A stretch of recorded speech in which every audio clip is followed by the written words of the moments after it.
dana otsus yang sudah masuk ke Aceh sejak 2008 sampai hari ini 2020. 2021 kita belum hitung. Itu sebesar 82 triliun. Tapi tingkat kemiskinan masih nomor 1 se-Sumatera ini. Ada apa? Di mana letak kesalahannya? Siapa yang bertanggung jawab masalah pengentasan kemiskinan di Aceh? Kalau menurut saya ya top management. Top management adalah gubernur di sini, Nova Iriansyah, bertanggung jawab penuh tentang kemiskinan di Aceh. Tidak jelas outputnya, outcome-nya dan impact-nya, maka yang terjadi adalah angka kemiskinan menjadi tinggi. Atau dengan kata lain, APBA dan APBK tidak fokus untuk pengentasan kemiskinan. Jangan disalahkan COVID. Kalau COVID itu semua wilayah di Indonesia, 34 provinsi juga COVID. Di seluruh dunia, di mana di Jepang, di Amerika semua COVID. Jadi jangan cari kesalahan. Jadi hampir semua indikator-indikator yang dicapai oleh pemerintah daerah jelek.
Persoalan kemiskinan di Aceh ini adalah data dan fakta. Kalau kita bicara tujuan pemerintah adalah untuk mensejahterakan rakyat. Nah, indikator kesejahteraan rakyat yang pertama bisa kita lihat dari tingkat kemiskinan, tingkat pengangguran, pertumbuhan ekonomi, pemerataan ekonomi. Nah, data-data yang punya wewenang untuk mempublikasi data ini, mengukur tingkat kemiskinan, itu adalah BPS, Badan Pusat Statistik. Hasil publikasi yang terakhir dipublish oleh BPS akhir tahun 2020, tingkat kemiskinan di Aceh adalah sebesar 15,43%. Kalau kita pilah lagi di perdesaan 17,96%. Di perkotaan itu 10,31%. Nah, angka ini adalah angka benar, angka valid, karena dikeluarkan oleh lembaga resmi negara Republik Indonesia. Karena itu, berdasarkan data-data ini, Aceh dinobatkan sebagai provinsi termiskin se-Sumatera. Dan ini adalah data dan fakta.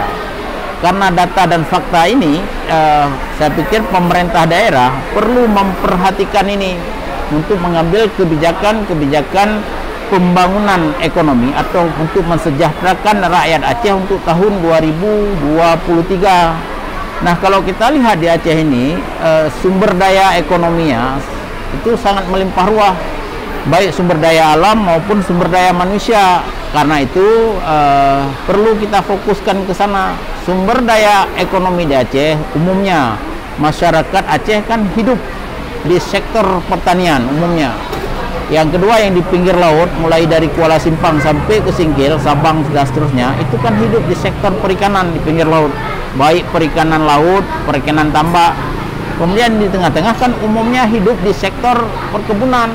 Karena itu idealnya fokus saja perencanaan pembangunan dan penganggaran uang negara ke tiga sektor ini, kecuali untuk Banda Aceh, sektor pariwisata. Mungkin di Aceh besar sedikit peternakan, atau di Aceh besar di pinggir-pinggir Banda Aceh itu ada pariwisata. Yang lain kan sektor ini, karena sumber daya alam yang melimpah ruah itu tidak berbanding lurus dengan tingkat kemiskinan. Di samping itu, anggaran pendapatan dan belanja daerah yang sudah ada dana otsus, DAU, dana alokasi umum, ditambah dengan dana alokasi khusus, ditambah dengan PAD daerah cukup besar. Ya, kalau kita lihat jumlah dana otsus yang sudah masuk ke Aceh sejak 2008 sampai hari ini 2020. 2021 kita belum hitung. Itu sebesar 82 triliun. Tapi tingkat kemiskinan masih nomor 1 se-Sumatera ini. Ada apa? Di mana letak kesalahannya? Kalau menurut saya, letak kesalahannya itu berada di perencanaan pembangunan dan di penganggaran uang negara. Jadi, pemerintah daerah ini tidak fokus untuk pengentasan kemiskinan. Tidak, maksud saya gini, APBA, karena dana otsus, dana DAU, DAK, PAD itu digabung menjadi APBA. Nah, tidak fokus untuk pengentasan kemiskinan, atau dengan kata lain tidak propur atau bahasa umum tidak memihak ke rakyat selama 2008 sampai hari ini. Maka angka kemiskinan naik terus dia. Idealnya kan harus turun dia angka kemiskinan ini.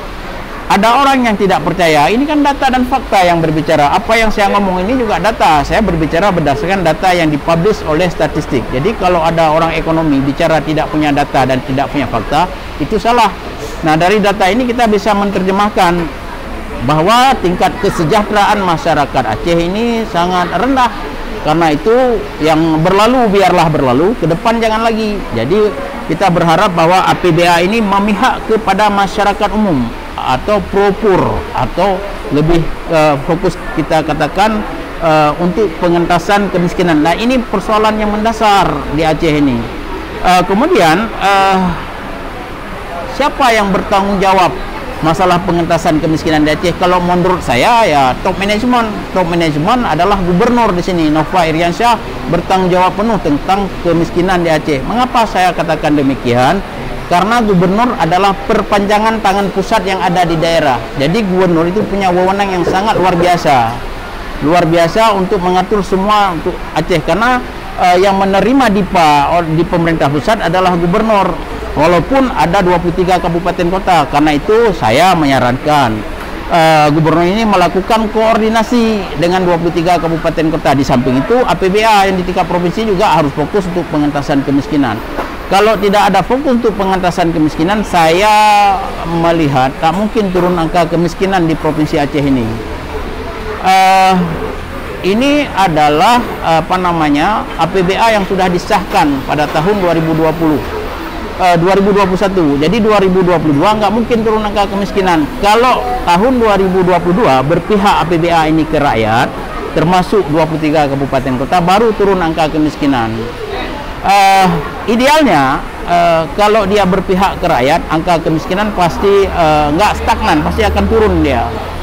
Ini banyak contoh-contoh. Jadi kalau menurut saya APBA ataupun APBK ini tidak tepat sasaran. Tidak tepat sasaran maksud saya adalah outputnya tidak jelas, outcome-nya tidak jelas, impact-nya tidak jelas. Kalau tidak jelas outputnya, outcome-nya dan impact-nya, maka yang terjadi adalah angka kemiskinan menjadi tinggi. Atau dengan kata lain, APBA dan APBK tidak fokus untuk pengentasan kemiskinan. Nah, bagaimana kebijakan pemerintah ini? Saya pikir pemerintah ini harus mengambil kebijakan yang tegas. Yang bisa mengambil kebijakan di sini adalah top management. Top management kalau di eksekutif ya gubernur, kalau di legislatif ya ketua DPR atau DPR lah secara keseluruhan. Apakah komit tak untuk melakukan pengentasan kemiskinan? Contoh anggaran yang berpihak kepada masyarakat, misalnya pembangunan rumah duafa pada tahun 2019-2020 kan dibatalkan. Nah, inilah penyebabnya. Atau anggaran-anggaran yang tidak tepat sasaran, misalnya pengadaan handuk, itu kan tidak tepat sasaran. Artinya kalau 4 miliar itu untuk pemberdayaan ekonomi masyarakat, saya pikir angka kemiskinan juga bisa turun. Jadi intinya tetap pada top management. Apakah top management rasa sayang kepada rakyat? Kalau dia tidak sayang kepada rakyat, saya pikir angka kemiskinan juga tidak akan turun. Karena itu kita menyarankan kepada pemerintah supaya Aceh ini jadi Aceh hebat, Aceh beres. Jadi fokus untuk pengentasan kemiskinan atau fokus untuk mensejahterakan rakyat. Dalam konteks ini adalah mensejahterakan rakyat Aceh. Kalau tidak fokus, saya pikir nggak akan terjadi. Fokus yang kita maksud adalah APBA ini dan APBK kalau bisa memihak kepada masyarakat umum, masyarakat kecil. Ya, masyarakat umum, saya ulang sekali lagi bahwa umumnya masyarakat Aceh ini kan hidup di sektor pertanian. Yang kedua di sektor perikanan, yang ketiga di sektor peternakan. Misalnya di pusat ibu kota provinsi Banda Aceh ada sektor pariwisata. Nah untuk Banda Aceh nggak mungkin dia nggak ada sektor pertanian, nggak ada sektor perkebunan.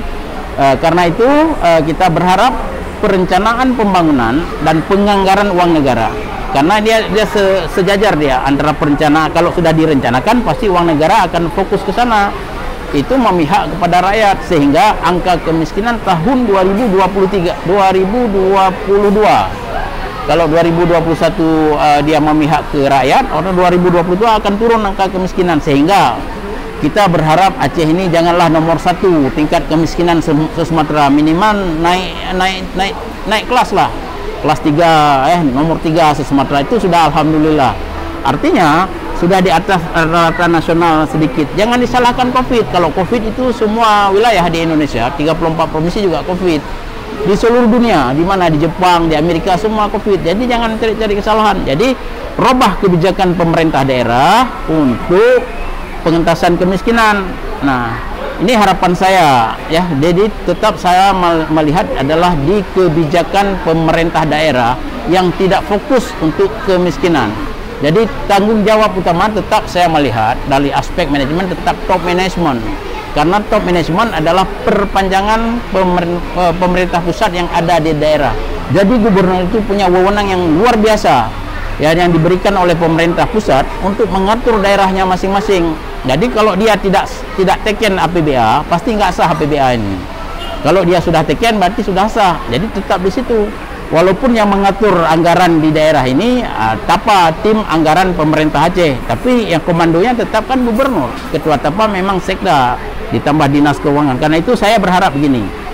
Mengapa saya mengatakan demikian? Karena di Aceh ini tidak ada sektor industri. Jadi investor di Aceh hampir-hampir tidak ada. Kalaupun ada itu di angka saja, di angka dipampang di pinggir jalan. Tapi kenyataan di lapangan kan nggak ada investor. Jadi harapan untuk perekonomian Aceh adalah di uang APBA. Kalau di tempat lain namanya APBD. Yang kedua di APBK 23 provinsi ini. Jadi fokus saja ke sana. Kalau ini fokus, saya pikir dalam 5 tahun akan Aceh ini akan terbebas dari angka kemiskinan. Nah, perlu diperhatikan ini. Umumnya hasil-hasil penelitian di seluruh dunia, separatisme itu berasal dari konflik ekonomi. Konflik ekonomi yang kita maksud adalah konflik tingkat kemiskinan, itu konflik ekonomi. Kalau konflik ekonomi muncul, akan muncul konflik sosial. Kalau konflik sosial muncul, akan muncul konflik politik. Kalau muncul konflik politik, inilah yang kita maksud dengan separatisme. Jadi persoalan kemiskinan bukanlah persoalan remeh-temeh. Ini adalah persoalan mendasar dalam pembangunan ekonomi masyarakat. Kalau ini tidak diperhatikan, saya pikir berbahaya ini jangka panjang. Karena itu sekali lagi kita berharap kepada pemerintah daerah untuk memihak kepada masyarakat umum. Kalau dia tidak memihak kepada masyarakat umum, maka angka kemiskinan sangat tinggi. Jangan saling menyalahkan, eksekutif menyalahkan legislatif, legislatif menyalahkan eksekutif, eksekutif menyalahkan pihak penegak hukum atau yudikatif. Jadi sama-sama aja ambil kebijakan untuk pengentasan kemiskinan sehingga rakyat bisa sejahtera. Rakyat sejahtera inilah yang disebut dengan Aceh hebat, Aceh beres. Kalau tingkat kemiskinan itu tinggi, artinya Aceh tidak beres, Aceh tidak hebat, itu maknanya. Karena untuk mengukur tingkat kesejahteraan, umumnya adalah dihitung dari tingkat kemiskinan, tingkat pengangguran, pertumbuhan ekonomi, pemerataan. Kalau pemerataan ekonomi yang dilihat adalah Gini ratio. Gini ratio di Aceh juga tinggi, 3,19. Artinya pemerataan ekonomi juga nggak terjadi antar kabupaten di Aceh. Ya, karena itu harapan kita sekali lagi harus duduk bersamalah, sehingga kebijakan-kebijakan yang diambil oleh pemerintah daerah betul-betul memihak kepada rakyat. Kalau tidak memihak kepada rakyat, maka kue APBA itu dinikmati oleh sebagian kecil kelompok masyarakat, kelompok eksekutif, pejabat pemerintah, kemudian kelompok legislatif sedikit, mungkin ada yudikatif sedikit. Kalau memihak ke rakyat, maka rakyat akan sejahtera. Inilah yang dicita-citakan di dalam kalau nasional Undang-Undang Dasar 1945 dan Pancasila. Kalau untuk daerah yang diharapkan dalam Aceh hebat, visi dan misi Innova dulu, Irwandi Innova mengharapkan Aceh hebat. Aceh hebat semuanya, bidang pendidikan juga bisa kita lihat, kita juga terpuruk. Bidang agama juga terpuruk. Jadi hampir semua indikator-indikator yang dicapai oleh pemerintah daerah jelek kalau kita bandingkan di seluruh Republik Indonesia. Jadi kalau ini diperbaiki, saya pikir baru terwujud Aceh hebat dan Aceh beres dan seterusnya. Nah, juga DPR juga kita berharap untuk mendukung program-program pengentasan kemiskinan. Intinya, top manajemen di Aceh harus sayang untuk rakyat agar kesejahteraan rakyat terwujud. Kesejahteraan rakyat yang terwujud itulah tingkat kemiskinan, tingkat pengangguran, pertumbuhan ekonomi dan pemerataan ekonomi. Kalau pemerataan ekonomi ke samping, ya, kalau pertumbuhan ke atas. Kalau ini APBA tidak memihak kepada rakyat, sekali lagi saya mengatakan jangan bermimpi tingkat kemiskinan di Aceh akan turun. UMKM juga penting. Jadi di samping sektor pertanian, perikanan, perkebunan, UMKM juga perlu diperhatikan. Usaha kecil, menengah dan koperasi. Jadi sehingga rakyat ini ekonomi rakyat hidup, kemudian begitu sektor pertanian ini hidup, ada tempat menjualnya. Kemudian ketergantungan kita dengan provinsi tetangga juga kalau bisa dikurangi. Artinya sumber-sumber ekonomi yang ada di sini bisalah berputar uang di Aceh. Jangan uang ini berputar ke tempat keluar. Kalau uang itu berputar keluar daerah, karena pusat-pusat pertumbuhan ekonomi tidak ada di Aceh, otomatis uang berkurang di sini. Dengan berkurang di sini, angka kemiskinan akan tinggi. Kita berharap begini, kebijakan pemerintah yang memihak kepada masyarakat umum. Karena apapun yang cerita, kalau kita lihat potensi ekonomi di Aceh, cara melihat potensi ekonomi yang pertama lihat ke depan, lihat ke belakang, lihat ke samping. Umumnya kan kalau kita keluar dari rumah kan hijau, berarti sektor pertanian di situ, perikanan dan perkebunan. Di samping itu di kota-kota, kabupaten kota, kemudian di kota kecamatan, itu kan sektor UMKM, perdagangan juga harus dihidupkan. Jadi multisektor, bukan satu saja, multisektor. Jadi pengentasan kemiskinan jangan dilihat satu sektor, dia multidimensi dia. Intinya, karena investor di Aceh hampir-hampir tidak ada, menurut saya lihat. Beda dengan provinsi tetangga, banyak investor di sana, banyak pabrik ini itu. Di Aceh kan nggak ada. Tingkat di ladang saja kan mati, yang ada itu kan tanah kosong di situ.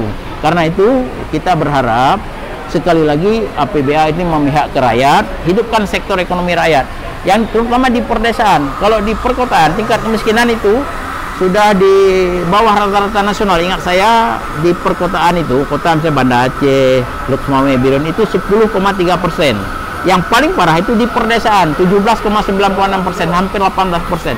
Ini parah sekali. Jadi kita berharap begini, ya, berharap kepada pemerintah supaya memihak ke sana sehingga Aceh hebat ini bisa terwujud. Kalau menyangkut dengan proyek multi-years, menurut saya itu skala prioritas saja. Mau prioritas kemana? Proyek multi-years itu tidak salah, karena itu harus ditinjau ulang menurut saya. Tidak salah itu, bagus. Tapi prioritas mana? Sekarang yang menjadi duduk di persoalan di Aceh, apakah tingkat kemiskinan diakui atau tidak? Kalau tidak diakui, tetap kebijakan pemerintah tidak memihak ke situ. Kalau diakui, maka akan memihak ke situ. Jadi semua penting dalam pembangunan, tapi ada skala prioritas mana yang harus didahulukan. Skala prioritas itulah nanti mengikuti anggaran itu, baik dana otsus, PAD, dan jadi APBA itu atau APBK. Jadi skala prioritas dalam pembangunan menjadi penting. Jadi kebijakan perencanaan pembangunan itu menjadi penting. Yang kedua, penganggaran uang negara. Kalau di sini salah, pasti nanti outputnya kemiskinan akan tinggi. Karena apapun yang diperoleh nanti tergantung pada perencanaan pembangunan daerah. Kalau di sini yang dilakukan oleh pemerintah Aceh, kalau kabupaten kota yang dibuat perencanaan oleh kabupaten kota, sehingga bisa terwujud kesejahteraan rakyat Aceh di 23 kabupaten kota.